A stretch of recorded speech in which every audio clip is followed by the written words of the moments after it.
All right, we're here with head football coach Marty Hoffmann. Coach, Cougs take on Northwestern tomorrow night at Big Cat Stadium at 6 p.m. But before that, let's recap the Crown game from last week. Yeah, Crown game was exactly what we thought it would be. In terms of just a struggle, fight, back and forth type game, and 7-7 at halftime. It was nice for us to come out. We were able to get a field goal there to kind of start the third quarter, and really kind of felt like we gained some momentum with that.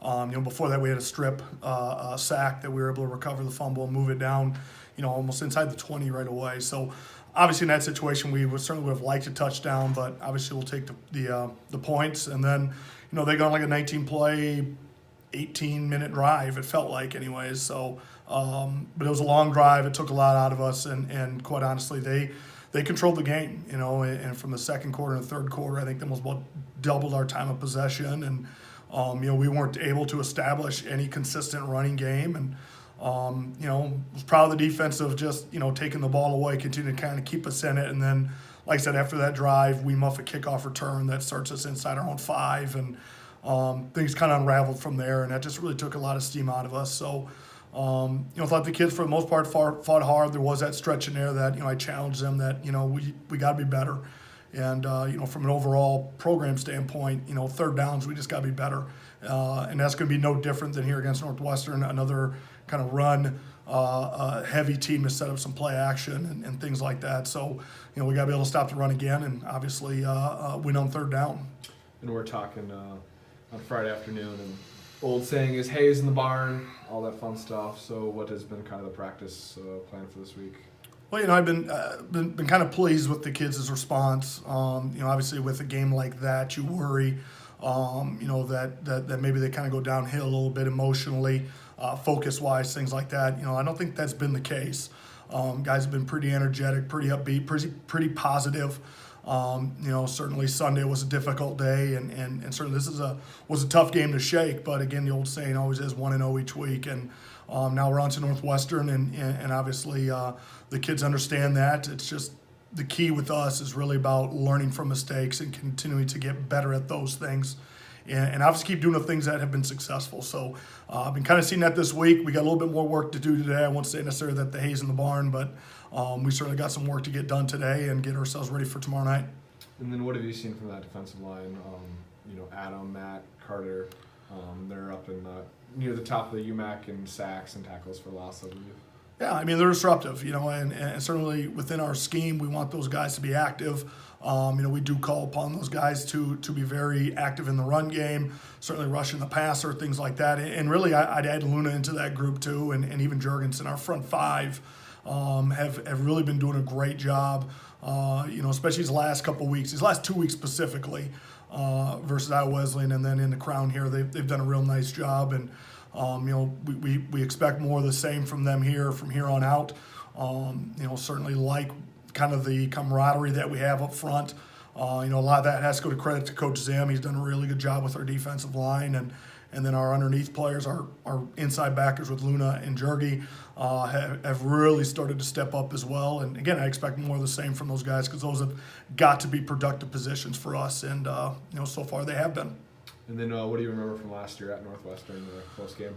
Well, pretty typical UMM Northwestern ball game. It's going to be hard fought both sides. Nobody ever quits on it, it seems like. I know 2 years ago we had a lead late in that ball game and ended up slipping through the cracks on us. And then last year, I think we forced like 7 turnovers and offensively just couldn't get the ball in the end zone through the red zone. We missed 3 kicks. So there are things from even last year that you go, this will be no different. I certainly expect Northwestern to come in hungry. I know that they're looking for a win as well. And certainly Coach Moore does a nice job continuing to get his kids to play hard. And so, they're not probably as talented defensively as they have been in the past. I'm going to guess that they're a little bit disappointed where they are there. But certainly from an offensive standpoint, they're doing what they do, and we need to make sure that we're up for the task. And what are the keys to the game for the Cougs? Well, number one, certainly from an offensive standpoint, is we got to be able to run the ball, and certainly we got to have the ability to kind of control a little bit more of the ball game and not let the game slip away from us. We certainly can't rush for -10 again, or it's going to be a long evening. So So we got to be able to run the football, establish some sense of just an identity, and be able to make plays down the field when we need to, and convert on third down, of course, and make special teams a factor. And that's one thing with even going back to last Saturday, special teams became a factor, and unfortunately for us, in too many negative lights. So we got to continue to polish those up and clean those up, to be honest, and not have so many penalties and things like that. And then from a defensive standpoint, I already kind of alluded to, we got to stop the run, and we got to make this football team a little more one-dimensional.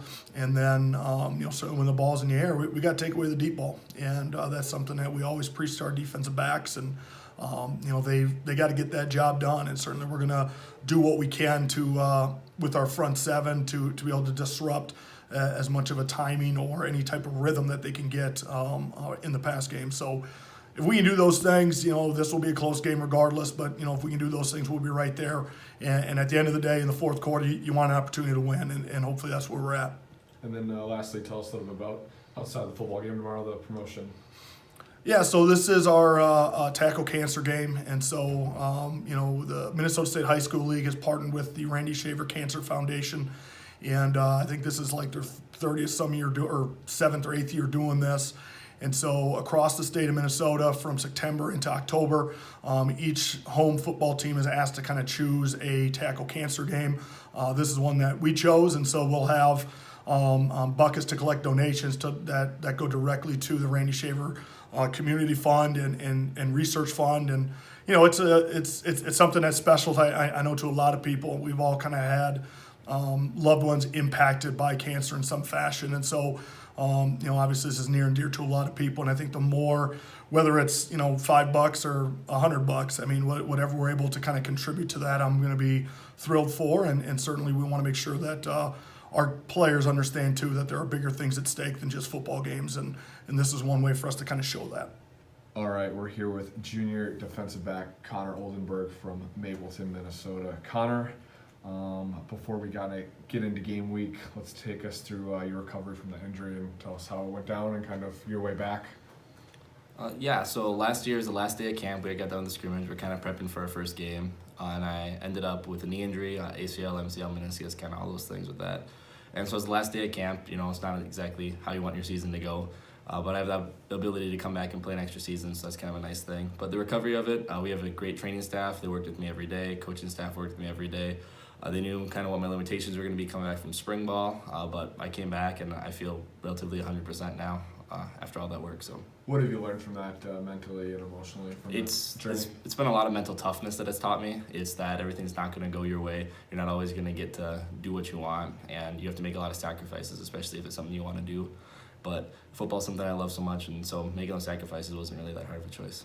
It might be a cliche, but you're stronger from going through that. And then kind of your thoughts on the season so far. Obviously, it's kind of frustrating. The wins losses haven't necessarily fallen how we'd like them to, but we've seen a lot in the games, whether it's win or loss, a lot of resilience from the team and a lot of ability to come together as a team in those situations we really need them to. Our win to have it come from a behind win like that, it just shows the team itself is something that's really come together and grown since we first came together at camp with so many new guys. That's been a really big step, is meshing as a team, and I think we're really hitting our stride with that. And then how have you personally grown since you walked on campus for the first time? A lot of different ways, especially in football for me. Mentally, it's been such a big change coming from a small high school where I just would play man coverage pretty much the whole game, to have to understand zones and personnel packages and stuff like that. It's a lot different process to come together and understand how the game itself works a lot more. But it's been a process that the coaches have been really well in helping with. And then how did you end up at Morris? I ended up in Morris. My school's narrowed down to a couple options that I wanted to play football at, and I decided Morris would be the best school for me if I decided I want to play football. I just love the atmosphere here, love the educational opportunities that it offers. And then outside the football field, I should say, what's your major and when did you pick it? I'm a triple major actually: political science, communication, media, rhetoric, and then a social science. I'm pre-law with those, and so I love politics and law, and so my goal is the combination of those three majors to help me in law school.